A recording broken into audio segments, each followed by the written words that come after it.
What's up, guys? How are you? We hope you are doing well and welcome to Get Sizes.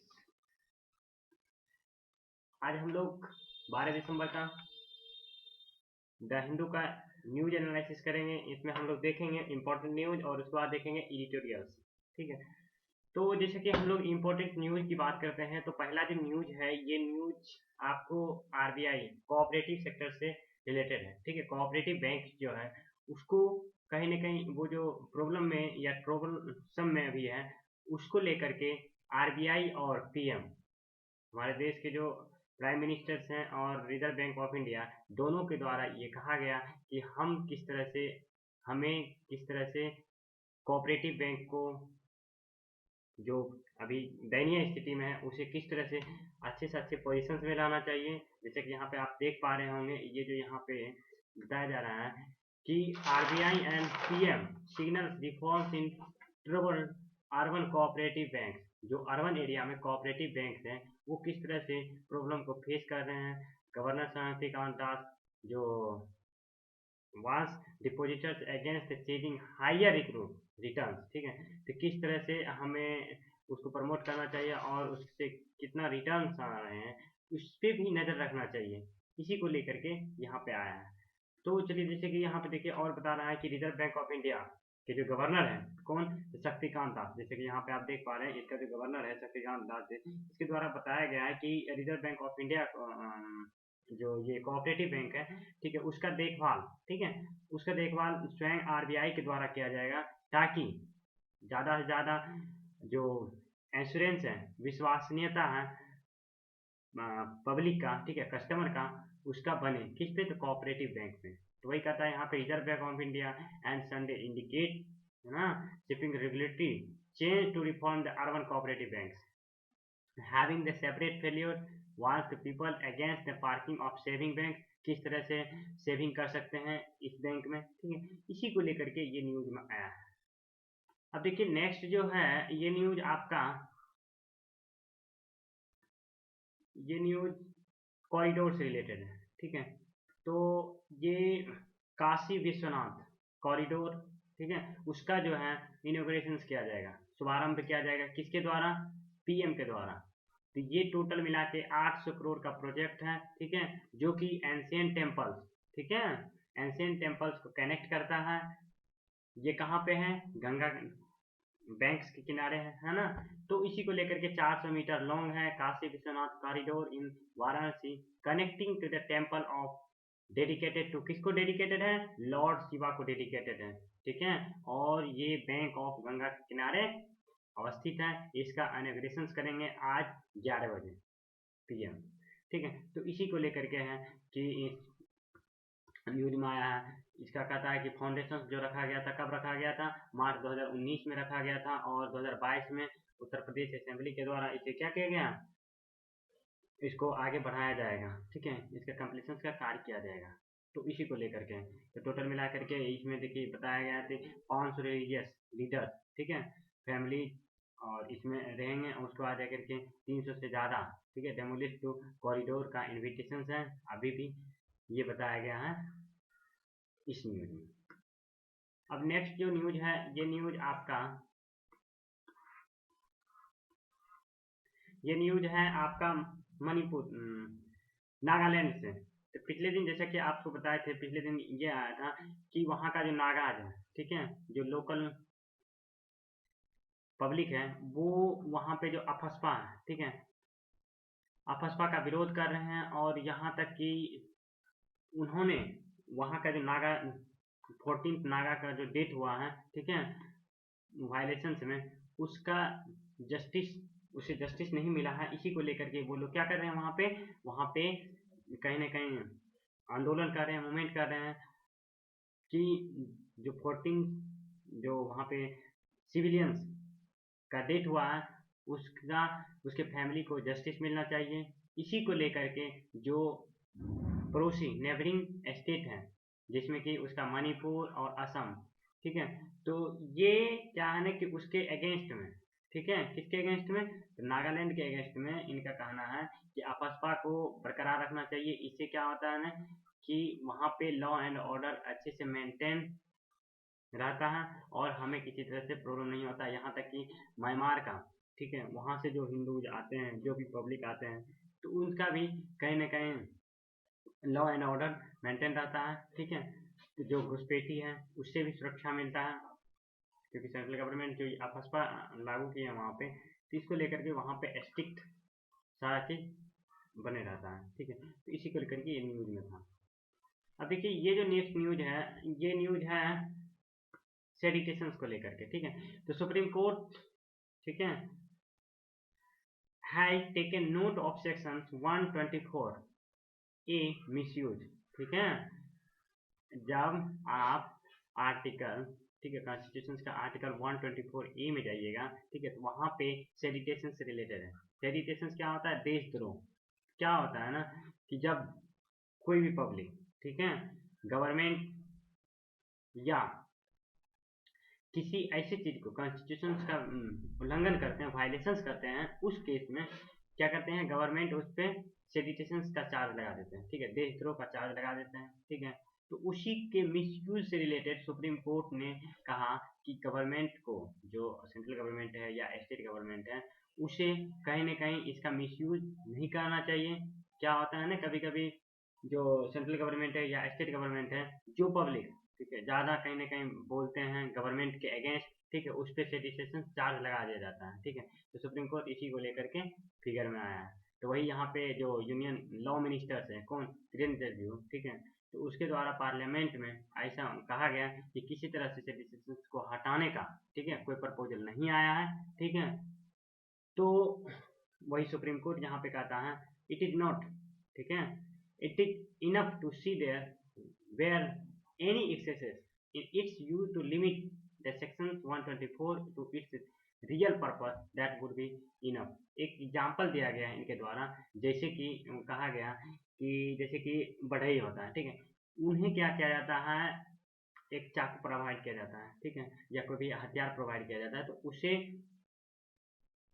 Tools के लिए use किया जाता है, tools के लिए दिया जाता है। लेकिन वो अगर जंगल काटने के लिए यूज करने लगे तो उससे क्या होगा ना कि वो हथियार का सही यूज नहीं होगा। तो इसी तरह से गवर्नमेंट को ये चीज बताने का प्रयास किया गया, ये सुप्रीम कोर्ट का जो अटॉर्नी जनरल है, ठीक है, तो इनके द्वारा, ठीक है, बताया गया कि गवर्नमेंट को सेडिटेशन जो देशद्रोह का चार्ज है तभी लगाना चाहिए जब वो रियल हो, उसका मिसयूज नहीं करना चाहिए।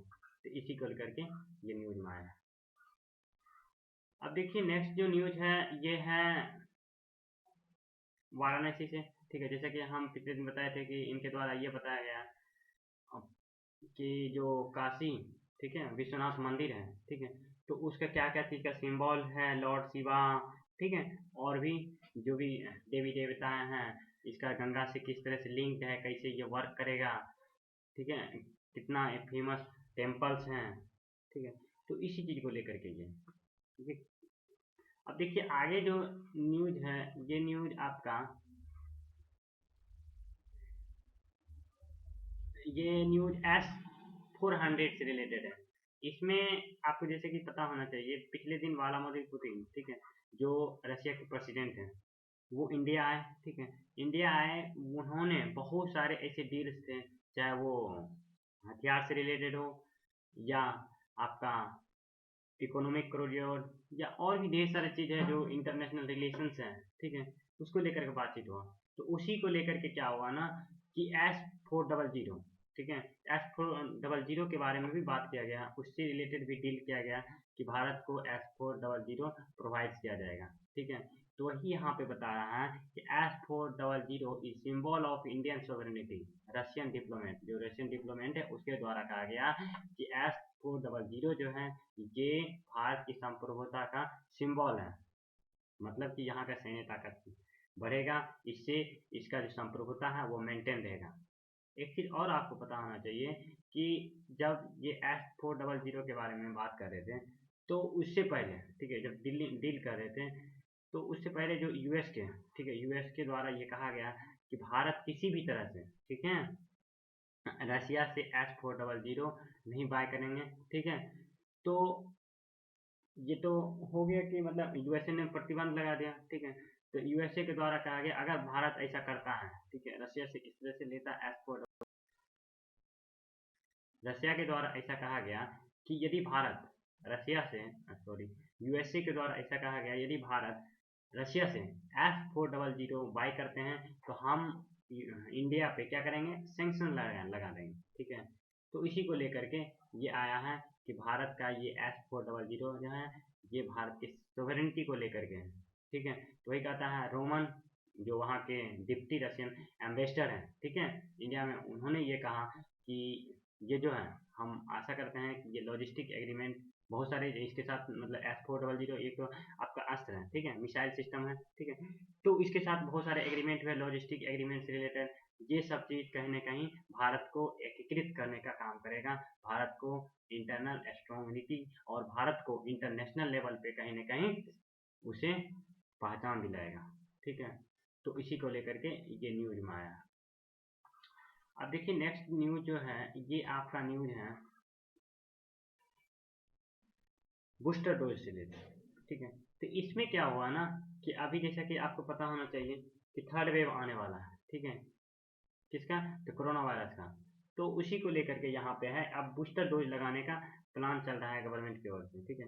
तो उसी को लेकर के आईसीएमआर के जो साइंटिस्ट हैं, ठीक है, उसका कहना है कि अभी बूस्टर डोज को लेकर के अभी वेट किया जा सकता है, ठीक है। क्यों, क्योंकि उसका कारण यहाँ पे बताया, current focus is to cover the at least 80%, ठीक है, एडल्ट पॉपुलेशन टू वाइटल से सिमरन मारना, ठीक है, कहता है कि 80% अभी कम से कम जो वैक्सीन है उसका वैक्सीनेशन है वो लग जाना चाहिए, उसके बाद हम बूस्टर डोज के बारे में थिंक करेंगे। किसको, तो जो एडल्ट पॉपुलेशन है, ठीक है। कहता है the need for a booster और एडिशनल कोविड-19 vaccine dose deduction in a time gap, ठीक है। तो क्या होता है ना कि जब दो वैक्सीन के बीच गैप होना चाहिए, ये भी इसके द्वारा कहा गया कि अभी अभी जिसको मतलब डोज लगा है, ठीक है, वैक्सीनेशन जिसका होगा हुआ है, उसके और अभी जो बूस्टर डोज लगने वाले उसके बीच भी गैप होना चाहिए। तो इसीलिए अभी कहीं ना कहीं गवर्नमेंट को या मतलब जो पब्लिक है उसे क्या करना चाहिए, वेट करना चाहिए। तो इसी को लेकर के यहाँ पे बताया गया कि देखिए कितना स्टेट को 140 करोड़, ठीक है, दिया गया कंपनी के द्वारा, है ना। तो ये सब चीज़ बताया जा रहा है। अब देखिए नेक्स्ट जो न्यूज है ये न्यूज है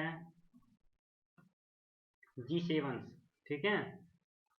अभी रिसेंटली क्या हुआ है ना कि रशिया जो है, ठीक है, ऐसा G7 ग्रुप के द्वारा रशिया पे ऐसा क्लेम किया गया कि आने वाले दिन में रशिया क्या करने वाले हैं, यूक्रेन एक कंट्री है उस पर आक्रमण करने वाले हैं, ठीक है। तो रशिया के द्वारा इसका विरोध किया गया है कि ऐसा कुछ नहीं है, हम ऐसा कुछ नहीं करने वाले हैं, ठीक है। तो वही G7 ग्रुप के द्वारा ऐसा बताया गया, ठीक है, कि ऐसा नहीं होना चाहिए, ठीक है। आने वाले दिन में अगर रशिया इस तरह से कुछ करता है तो हम लोग क्या लेंगे, एक एक्शन लेंगे, ठीक है। जैसे कि यहाँ पे बताया जा रहा है Russia face massive consequences severe cost if president Vladimir Putin attacks, ठीक है, attacks Ukraine, the group of G7 warn in state, है ना, स्टेटमेंट ऑन संडे, मतलब ये स्टेटमेंट दिया गया G7 ग्रुप के द्वारा, ठीक है। तो वही चीज़ बता रहा है कि देखिए उसका इतना जो ट्रूप्स हैं, ठीक है, वहाँ का जो सेना है कहीं ना कहीं इन्वॉल्व पाया गया इस तरह से, ठीक है। वो अपना प्रिपरेशन कर रहे हैं किस तरह से, इससे पहले भी जैसे कि ईरान डील से रिलेटेड फॉरेन सेक्रेटरी, ठीक है, जो G7 से हैं, ठीक है।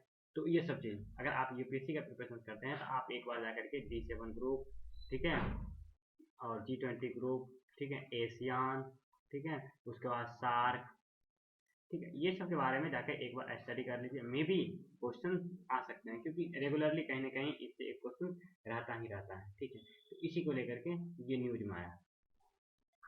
अब देखिए नेक्स्ट न्यूज जो है ये न्यूज आपका फिर से वही वायरस से रिलेटेड है, ठीक है।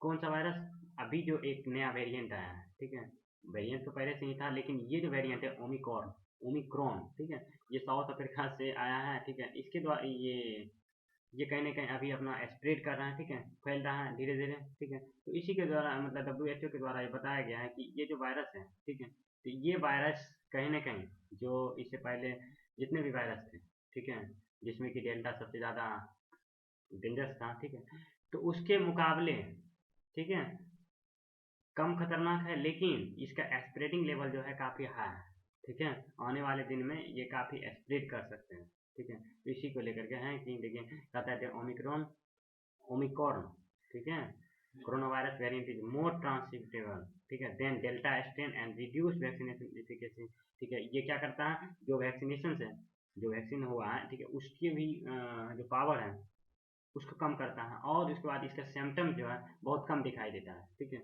इसका जो सिम्टम्स है वो दिखाई नहीं देता है, ठीक है, लास्ट में दिखाई देता है। उसी को लेकर के ये न्यूज में आया है, ठीक है।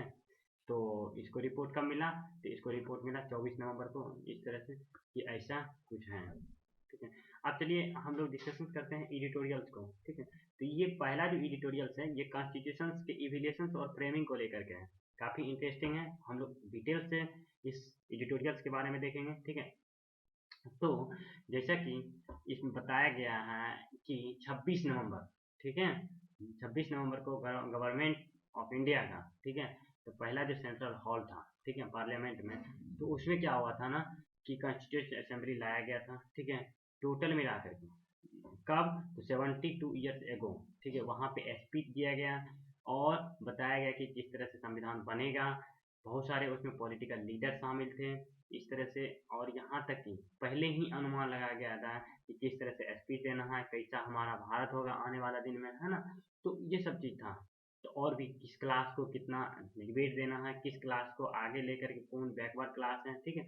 तो ये सब चीज़ बताया गया, क्या हिस्टोरिकल बैकग्राउंड रहा, ये सब चीज़ का अध्ययन किया गया। उसके बाद जाकर के कॉन्स्टिट्यूशन का ड्राफ्टिंग किया गया, किस तरह से वहाँ पे जो थे कौन, जो स्ट्रगल, जो फ्रीडम फाइटर्स थे जिन्होंने स्ट्रगल किया, तो वो लोग, उसके बाद जो कांग्रेस था, कौन कांग्रेस, अभी का कांग्रेस नहीं, जो स्वतंत्रता सेनानी के टाइम पे जिन्होंने अटैक किया था, ठीक है, हमारे देश के लिए स्ट्रगल किया था, उस कांग्रेस की बात कर रहे हैं, ठीक है। तो वही कहता है ए फ्रेशर फॉर इंफॉर्मेशन, बहुत सारे इंफॉर्मेशन जो कि स्टेट आपको फैक्ट में मिलेगा, कॉन्स्टिट्यूशन, और बहुत सारे एक्सीडेंट हुए, ठीक है, उस चीज़ को भी बारे में यहाँ पे मेंशन किया गया था। अब जाकर के जब इतना चीज़ हो गया तो फिर जाकर के नेहरू जी थे, ठीक है, नेहरू का भी किस तरह से कंट्रीब्यूशन रहा, किस तरह से उन्होंने इस दिन को एक्सेप्ट किया, है ना। तो तब जाकर के लास्ट में 26 नवंबर, ठीक है, 26 नवंबर को 1949 को, 26 नवंबर 1949 को क्या हुआ कि एडॉप्ट किया गया, ठीक है, संविधान को। उसके बाद जनरल असेंबली में, जो कि उस समय जो जनरल असेंबली के प्रेसिडेंट हुए थे, कौन हुए थे, डॉक्टर राजेंद्र प्रसाद, ठीक है। तो प्रेसिडेंट के द्वारा साइन किया गया बहुत सारे, और उसके बाद इसे 26 जनवरी 1950 को, ठीक है, इफेक्ट में लाया गया। और जो कांग्रेस थी, ठीक है, 1930 ईस्वी में नेशनल कांग्रेस का किस तरह से पार्टनरशिप रहा, किसके से, जो नेहरू था, ठीक है, जो हमारे देश के पूर्व प्रधानमंत्री पंडित जवाहरलाल नेहरू, उसके द्वारा किस तरह से पूर्ण स्वराज का मांग किया गया था, कब, 1930 ईस्वी में, ठीक है। तो इसी को लेकर के ये सब चीज बताया जा रहा है कि किस तरह से हम लोगों ने फ्रीडम मूवमेंट्स किए, ठीक है। तो ये सब चीज सारे चीज को मेंशन किया गया, ठीक है। तो फिर जाकर के अब देखिए, अब जो वो था आपका नेहरू का, फिर जाकर के अंबेडकर के बारे में बता रहा है कि अंबेडकर ने किस तरह से जो सोशली, ठीक है, बैकवर्ड थे उसको किस तरह से प्रमोट किया, उन्होंने किस तरह से संविधान में अपना योगदान दिया, हिंदू सोसाइटी को कैसे प्रमोट किया, फिलोसफी पहले ही मतलब वो दूरदर्शी थे, ठीक है। उसका रेडिकल सोसाइटी को उन्होंने डेफर्ड किया, गांधी का महत्वपूर्ण भूमिका निभाया, ठीक है। आपको एक चीज और पता होना चाहिए, जब संविधान बन रहा था तो उस समय महात्मा गांधी, ठीक है, महात्मा गांधी उस अथी में नहीं था, ठीक है, ड्राफ्टिंग अटैक कमेटी में नहीं था।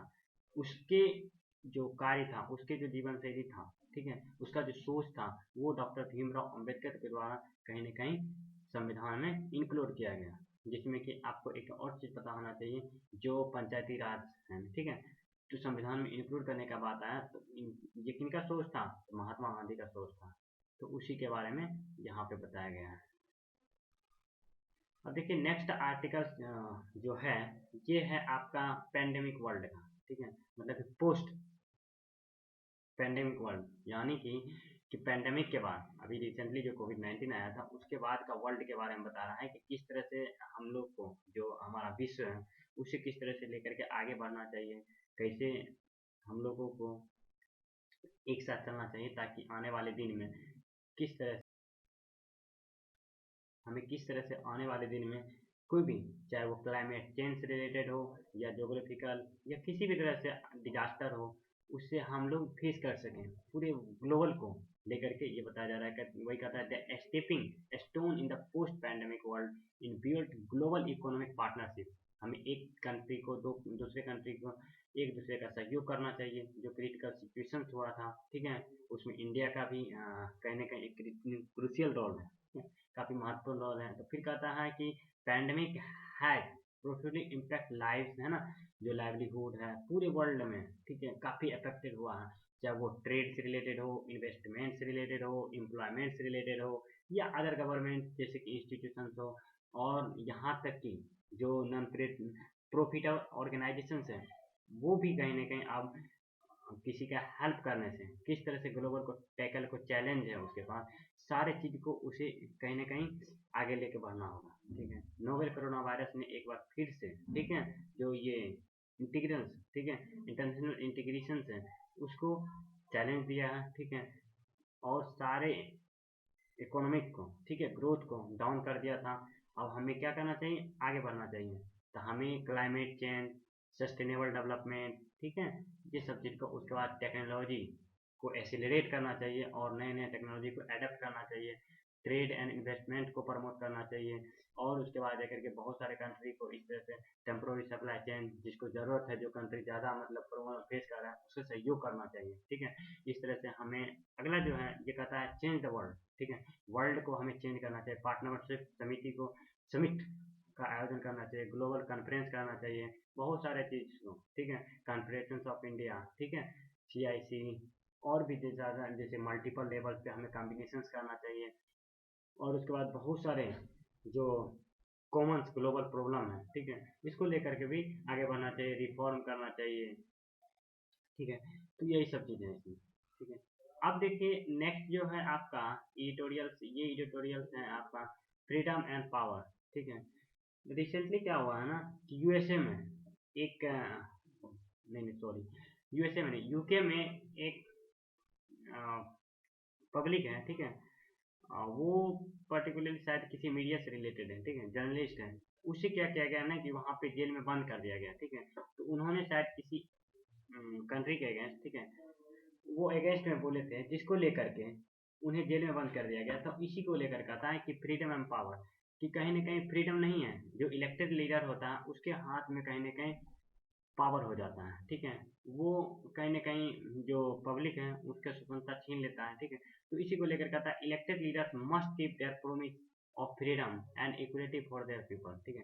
तो पब्लिक को स्वतंत्रता और इक्वलिटी देना चाहिए, ठीक है। तो वही कहता है सिंस पिछले कुछ दिनों में इलेक्शन कैंपेन लास्ट ईयर कहाँ पे, तो USA में हुआ था, है ना, जिसमें कि प्रोमिस किया था कौन, जियो बाइडन, ठीक है, क्या कि समिट फॉर डेमोक्रेसी, ठीक है, ये डेमोक्रेसी का समिट है, in order to highlight the warring trends around the world, ठीक है, हम पूरे विश्व में क्या करेंगे, डेमोक्रेसी लाएंगे, ठीक है, ऑथोरिटी देंगे सभी देश को, ठीक है, इक्वल मानेंगे, bolster democratic institute that felting, ठीक है, ये सब चीज़ कहा गया है कि कैसे मतलब पूरे देश का टोटल मिला के 110 देश था, ठीक है, उसमें क्या किया गया था, सबके बीच एक आयोजन किया गया था समिट का। उसमें बताया गया था डेमोक्रेसी, पिछले ही दिन आप देख लीजिए कि पिछले दिन ऐसा डेमोक्रेटिक कंट्री को बुलाया गया था, उसमें ऐसा बताया गया था क्या कि मतलब किस तरह से हम लोग को एक साथ चलना चाहिए, हम लोग डेमोक्रेटिक के कोई भी निर्णय लेना चाहिए तो वो डेमोक्रेसी लेना चाहिए, डेमोक्रेसी लेना चाहिए, ठीक है।